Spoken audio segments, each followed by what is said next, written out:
नमस्कार मित्रांनो, माझं नाव आहे वेदांग आणि मी तुमचं स्वागत करतो वेदांग गार्डनर यूट्यूब चॅनलमध्ये। आजच्या व्हिडिओमध्ये मित्रांनो मी तुम्हाला सांगणार आहे की तुम्ही घरी वाळलेल्या पाण्यापासून खत कशी तयार करू शकता। तर व्हिडिओला शेवटपर्यंत नक्की पाहाल।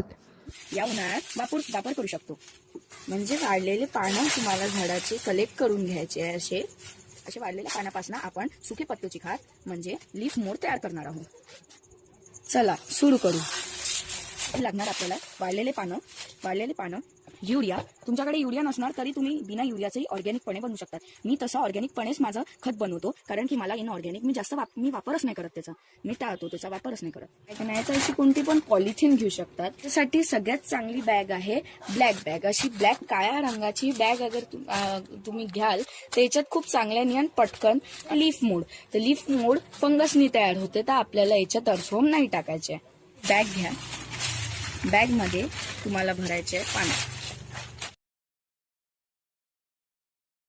यूरिया आप ले सकते हैं, ये ऑप्शनल है। अगर आप यूरिया नहीं लेना चाहते, वैसे तो मैं यूरिया नहीं लेता, पर आपको दिखाने के लिए मैं बघा तुम्हाला 500 ml म्हणजे अर्धा लिटरची घ्यायची आहे। अशी कोणती पण बाटली तुम्हाला कंटेनर मध्ये असं पूर्ण अर्धा लिटर पाणी काढून घ्यायचं आहे।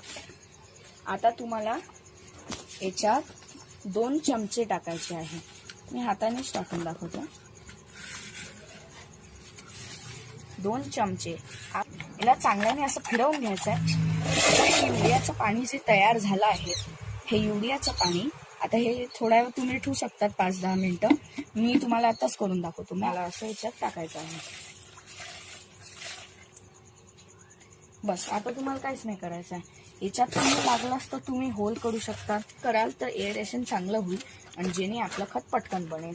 होल धरूया असं याला दाबून असं एकदम असा बंद करून द्यायचा आहे। इकडे अशी गाठ मारून द्यायची आहे। याला तुम्ही कुठे पण शेड मध्ये ठेवून द्या, नाही तर कोणत्या पण झाडात तिथे असे कुठे पण ठेवून द्या, कुठेही ठेवू शकतात, पण याला उन्हात नाही ठेवायचं, याला शेड मध्ये। तुमची काही बॅग आहे, काही पिशवी असणार तर तुम्ही सनलाईट मध्ये हे बनवू शकतात। पण तुम्हाला अगर तुमची अशीच पिशवी आहे ट्रान्सपरंट बॅग, तर तुम्हाला हे शेड मध्ये ठेवायला पाहिजे। नाही युरिया यूज कराल तर याच्यातलं जे हे आहे ते 6 महिन्यात डिकम्पोज होऊन जाईल। युरिया यूज नाही केला होता म्हणून मला 1 वर्ष लागलं, मग 1 वर्षांनी हे असं खत तयार होते। बघा याच्यात असे पानं पण आहे। आता याला यूज कसं करायचं मी तुम्हाला शिकवतो। बघा यूज करणं खूप सिंपल आहे। अशी कोणते पण झाड बघायचं, त्याच्यात तुम्हाला असं नुसतं असं स्प्रिंकल करायचं आहे। बस त्याच्या मुळाच्या नाही, साईड बाय साईड मध्ये असं साईड बाय साईड मध्ये करून द्या।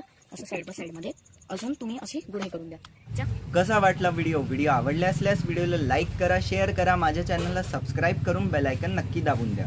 अजून मित्रांनो तुम्हाला झाडासंबंधित काही प्रश्न विचारायचे असतात तर तुम्ही माझा व्हॉट्सअपचा ग्रुप पाहू शकता। त्याची लिंक मी कमेंट डिस्क्रिप्शन दोन्ही याच्यात टाकून देईल। त्या लिंकला क्लिक करून तुम्ही व्हॉट्सअपच्या ग्रुपमध्ये जॉईन होऊ शकता आणि झाडासंबंधित काही प्रश्न विचारायचे असतील त्या ग्रुपवर तुम्ही विचारू शकता। अजून झाडासंबंधित व्हिडिओ पाहण्यासाठी आता इथे व्हिडिओ येत असतील, स्क्रीनवरच्या व्हिडिओला आपण क्लिक करून पाहू शकता। धन्यवाद।